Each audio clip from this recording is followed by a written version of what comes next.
Frosty the Snowman was a very jolly soul, with a corncob pipe and a button nose and two eyes made out of coal. Where's the snow? Come on, it's not hard enough. Can it snow harder? Right? I want to have the snow touch my tongue. You know, what's interesting about the snowfall and the snowflakes themselves is the intricate details that you can find. Like, imagine looking at the snowflakes on a microscope. So yeah, what's poppin' people? It's Dante. I'm here along the Schuylkill River Trail. Beautiful, beautiful morning. We have some snowfall. You know, one of the most beautiful things of life is the change of seasons. I mean, it makes me so happy to see the snow falling. You know, how curious can one be?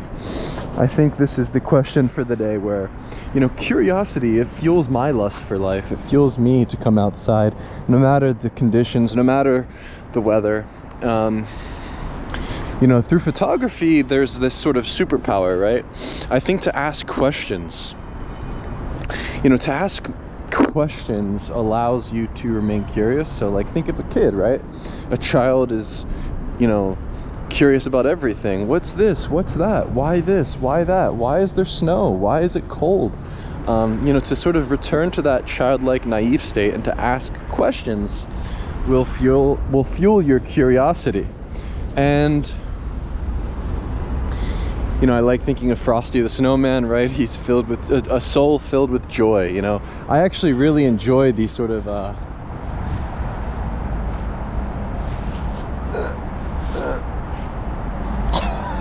come on, why can't I catch the snow? You know, maybe I'm just not patient enough. I need to just sort of be patient. You know, to be filled with joy.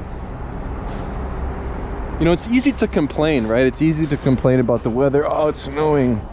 I'm stuck in traffic. You know, I don't know. I think if you're stuck in traffic and you get mad about it, you know, that's not a good sign. You know, if you're miserable, it seems that it likes company, right? Misery likes company. You know, to complain is easy, but to be the one smiling amongst the sea of people, to be the only one smiling, you know, this is a simple thing, to just smile and to embrace whatever it is, you know, the chaos, the unknown, the weather, just walking across the bridge, or just walking towards the river today. You know, people are coming in from the train station, everyone's shivering. They got like this concerned look on their face and stuff like that. It's like, I think people just don't know how to like dress properly for the seasons. Like, wear a glove, wear a hat, put your hood up or something. Like, you know, clothing is so critical. It's like you can overcome anything with like a proper coat or boots or like whatever you need, right? Gloves, hats, scarves, whatever will allow you to remain warm. You know, where yeah, nothing can break your spirit, right?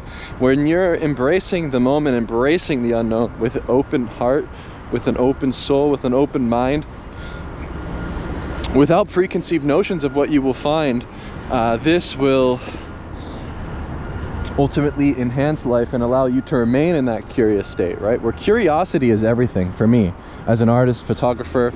You know, I'm very curious, right? And the question that I enjoy asking myself, this question, oh, look at the detail of the GoPro is definitely not going to pick it up, but like, the snow is so intricate in its detail. It's so beautiful, right? Man, I love the snow. It's just so nice. Just nice change. It's good to see snow.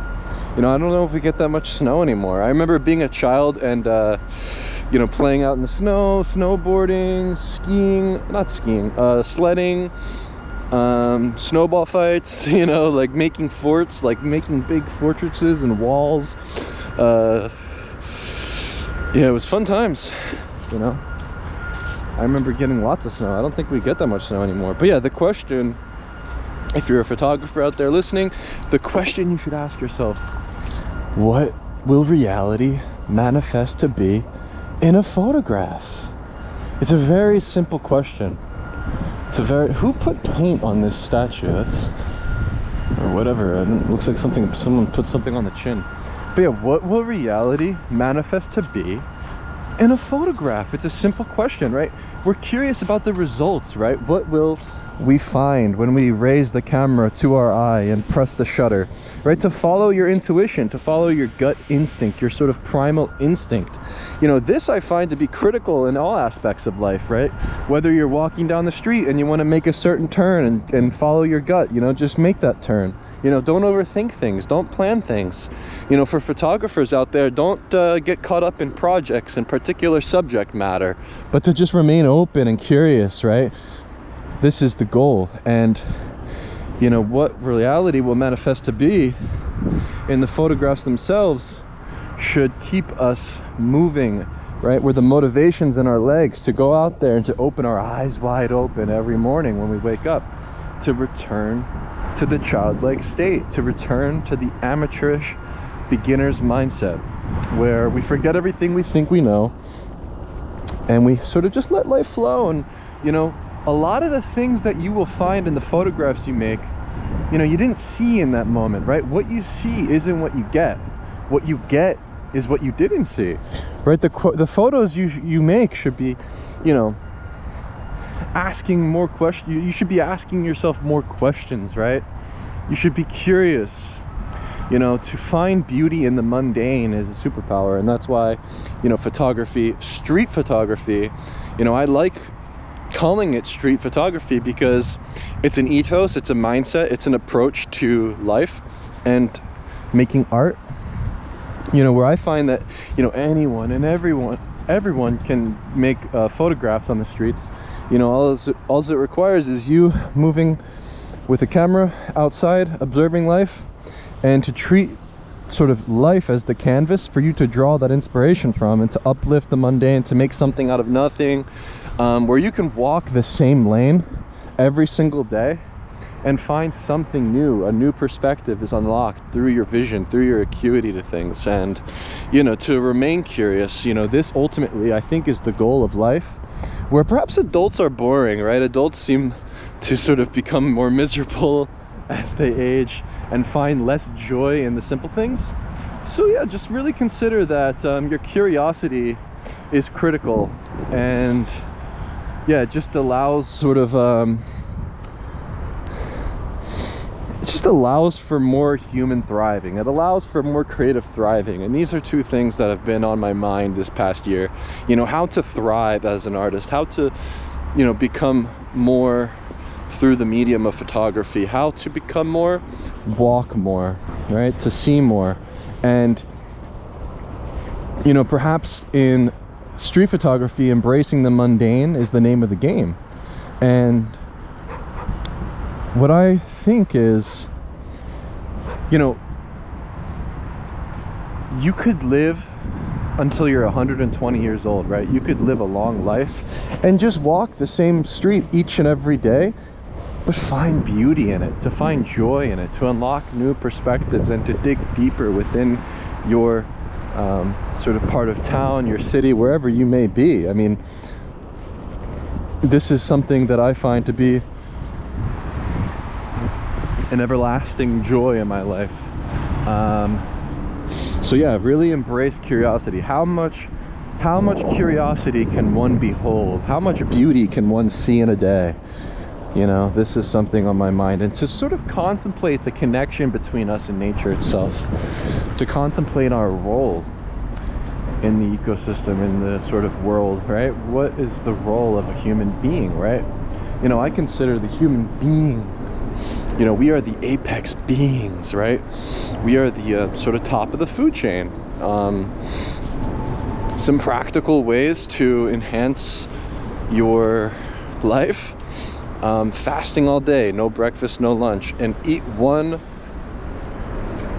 big feast of red meat each night before you go to sleep, and just strive to eat as much as you can. I mean, when you're full, you're full. And you know, this I think actually is critical, because when you're fasted, you know, your mind is sharp and you become a hunter, right? And I think that the sort of like antidote to modernity is to return to our sort of primal instincts. And you know, to just walk longer, to consider longevity, and to consider to go on YouTube and type in Team Sesh, because we are the kings of the underground. And yeah, I think that's sort of recognizing our sort of position within the food chain itself. And what that means is, yeah, we eat the dead cows, right? And the cows eat the grass, right? There's a reason why like, I was thinking about this actually, like, it's just kind of funny, but it's like, there's a reason why the cows are farting a lot, right? The cows are farting a lot because they're eating greens. And this is just like a really ridiculous physiological thing to discuss. But this past year of eating only red meat, I mean, I really don't fart. Like, I never fart throughout the day. I just don't.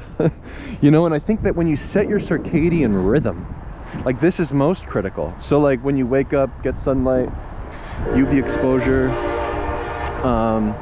you know, get more sun in your eyes, and then even before you go to bed, right? So like around 4 p.m. before the sun sets, if you're not outdoors still, you know, to go back outside and go for a quick walk for 10 to 30 minutes really does the trick. Actually, there's a really big difference with this you know, sunlight thing, where the more sun you get at the beginning and the end of the day, the deeper the sleep, and the more that the cycle will repeat, where you don't need to depend on an alarm clock. You're no longer sort of a slave to time. You sort of just go to bed and wake up and unwind with your eyes wide open in the morning, filled with that raw and good energy, and sort of proper digestion and sort of cycles that are all sort of physiological and biological whatevers.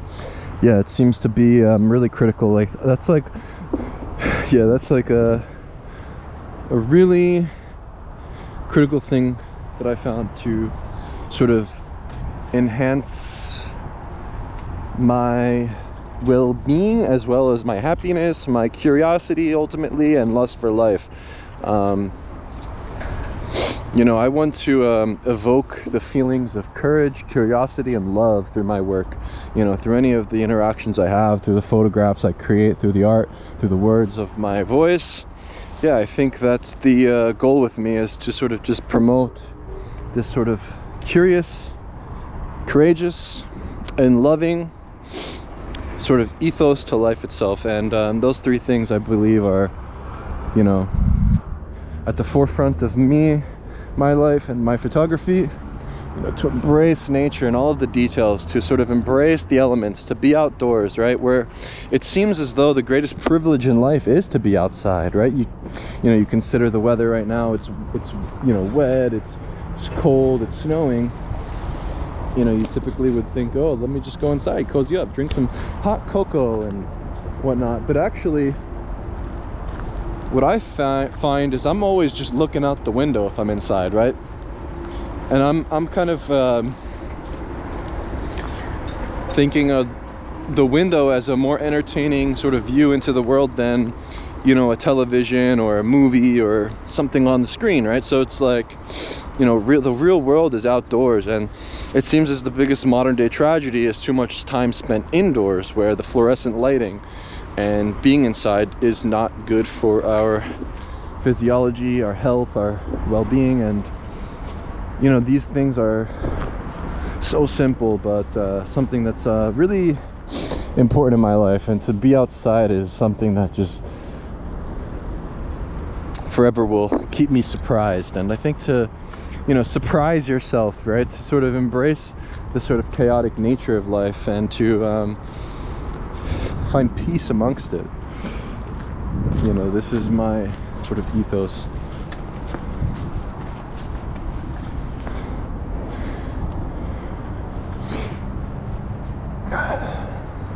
Check out the skyline.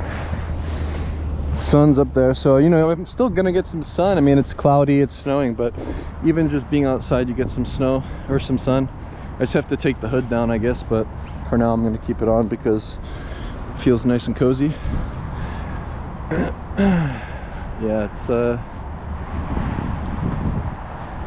it's It's a very short life, right? Life is too short to be stuck indoors. It's a good thought. It's a good way to be, right? How curious can one be? You know, I think as you photograph longer and longer, right? So I'm 27 years old, started around high school, 16, 17, whatever. Like, I've been photographing for a long time. I feel as though, you know, it's easy to sort of get bored. It's easy to be sort of miserable and say, oh, I've seen that already. Oh, it's already been done. Everything's been photographed. It's all been done under the sun. I think it's a really basic and boring mindset. You know, just forget what you think you know. You know, I think that we should stop going on the internet. This is a radical thought. Stop using the internet. Stop sort of looking at all of the sort of photos and things online. Stop reading about photography. Stop embracing YouTube podcasts and stuff, right? Just like disconnect. Embrace the new technology. Embrace ChatGPT. Embrace artificial intelligence. Use that as a way to find inspiration and learn and grow, where you no longer have to be, you know, searching and Googling around. You know, you're gonna get distracted. It takes you down rabbit holes. It's bad for us, I think. Even considering social media, right? Just assume everyone's a bot. You know, consider people that are on Reddit forums posting on those sort of comment sections. These people are stuck in the dungeon. You know, you can't form real communities on the internet, but outside in the physical flesh, this is where we thrive. And yeah, I kind of think photographers specifically can get very sort of narrow-minded, right? Where you focus on a project, right? You focus on this particular subject, you focus on something so intensely that you lose sense of your capability, where really anything and everything can become photographable. You just have to return to this sort of curious, childlike mindset. And I think the problem with this is when you become sort of stuck on a project or a sort of concept or a particular location, people's things, your photography will become very blasé, becomes not so compelling, for me at least. And this is why I think embracing the sort of amateur mindset is critical when it comes to making art and thinking about curiosity.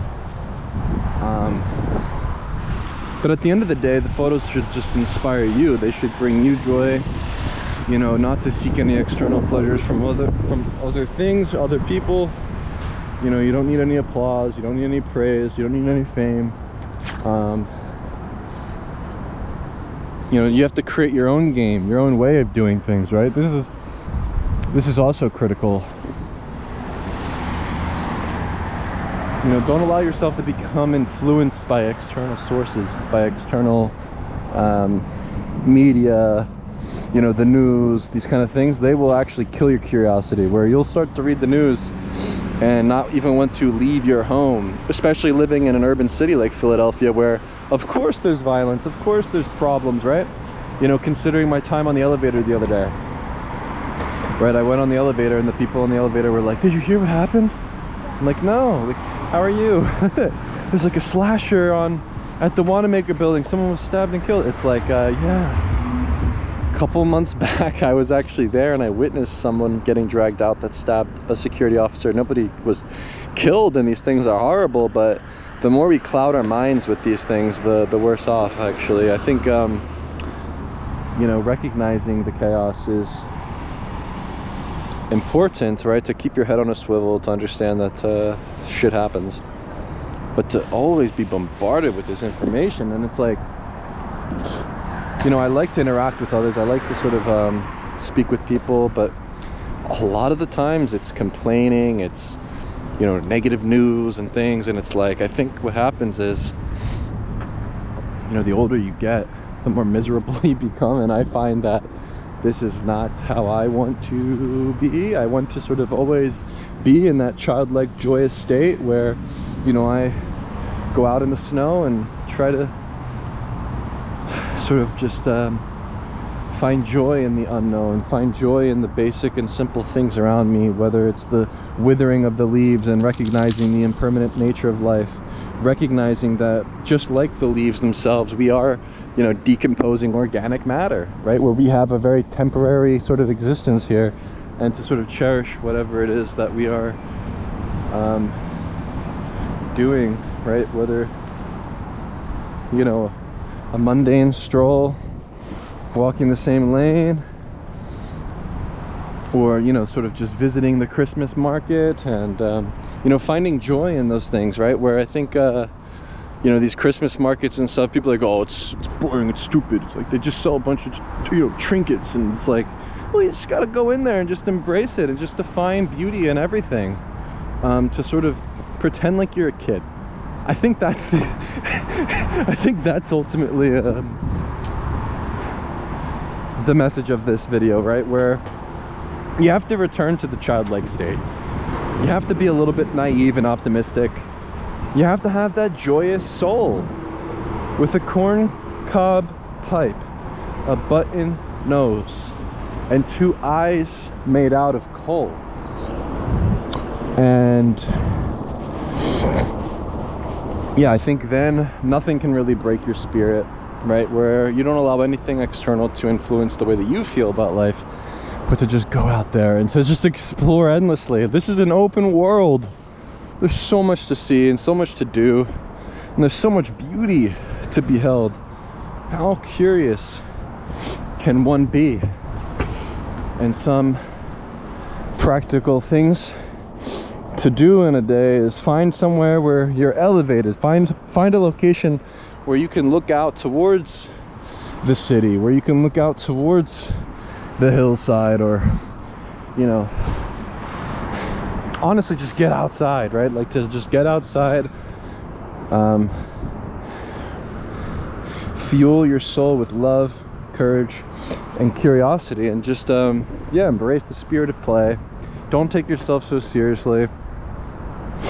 YOLO.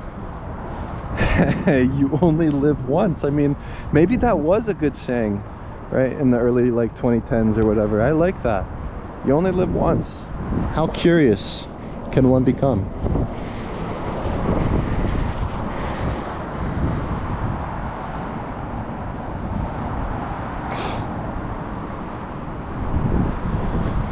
Frosty the Snowman was a very jolly soul, with a corncob pipe and a button nose and 2 eyes made out of coal. Hey, look at those 2 geese. There's only 2 of them. Are they headed south?